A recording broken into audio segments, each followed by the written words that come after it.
अगदी मऊ आणि लुसलुशीत असा हा उपवासाचा राजगिऱ्याच्या पिठाचा शिरा तयार होतो. अगदी कमी वेळेत आणि पौष्टिक असा हा राजगिऱ्याच्या पिठाचा शिरा तयार होतो. चला तर मग हा शिरा कसा बनवायचा ते बघूया.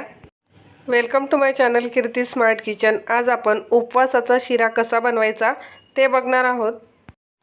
हा शिरा बनवण्यासाठी सगळ्यात अगोदर मी इथे जाडबुडाची कढई घेतली आणि या कढईमध्ये या वाटीने 1 वाटी राजगिऱ्याचं पीठ घेतलं. तुम्ही कुठलाही मेजरिंग कप किंवा वाटी किंवा कुठलाही बाउल वापरू शकता.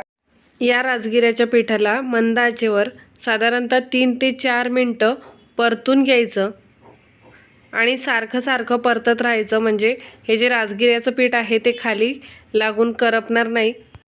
3 ते 4 मिनटं झालेले आहे. आता यात तूप घालून घ्यायचं. तर ज्या वाटीने मी राजगिऱ्याचं पीठ घेतलं त्याच वाटीने अर्धी वाटी तूप घेतलं.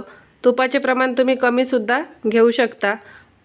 आता हे अर्धी वाटी तूप थोडं करून घालायचं आहे.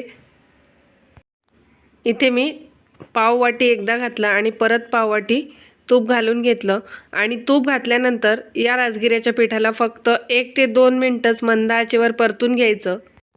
आणि 1 ते 2 मिनटं परतून झाल्यानंतर यात दूध घालून घ्यायचं. तर इथे मी 1 वाटी राजगिऱ्याचं पीठ घेतलं. 1 वाटी राजगिऱ्याच्या पिठासाठी इथे मी 2 वाट्या दूध घालून घेतलं. तर इथे दुधाऐवजी तुम्ही पूर्ण पाणीसुद्धा वापरू शकता किंवा अर्धं पाणी आणि अर्धं दूधसुद्धा वापरू शकता. म्हणजे 1 वाटी दूध आणि 1 वाटी पाणीसुद्धा तुम्ही इथे वापरू शकता. आता हे दूध आणि जे राजगिऱ्याचं पीठ आहे ते एकत्र करून घ्यायचं आणि एकत्र करून झाल्यानंतर यात साखर घालून घ्यायची आहे. ज्या वाटीने राजगिऱ्याचं पीठ घेतलं त्याच वाटीने मी इथे 1 वाटी साखर घातली. साखरेचे प्रमाण तुम्ही जास्तसुद्धा घेऊ शकता. 1 वाटी साखरेऐवजी तुम्ही पाव वाटी साखरसुद्धा घालू शकता. जितकं गोड तुम्हाला शिरा पाहिजे त्याप्रमाणे तुम्ही साखर इथे घालू शकता.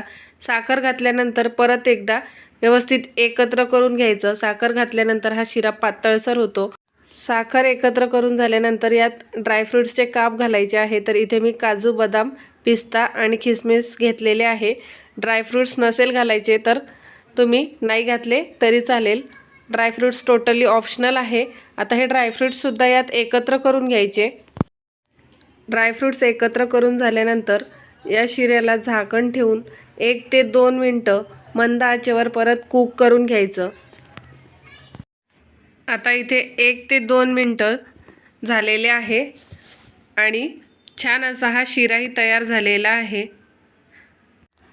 अगदी मऊ आणि लुसलुशीत असा हा शिरा तयार होतो.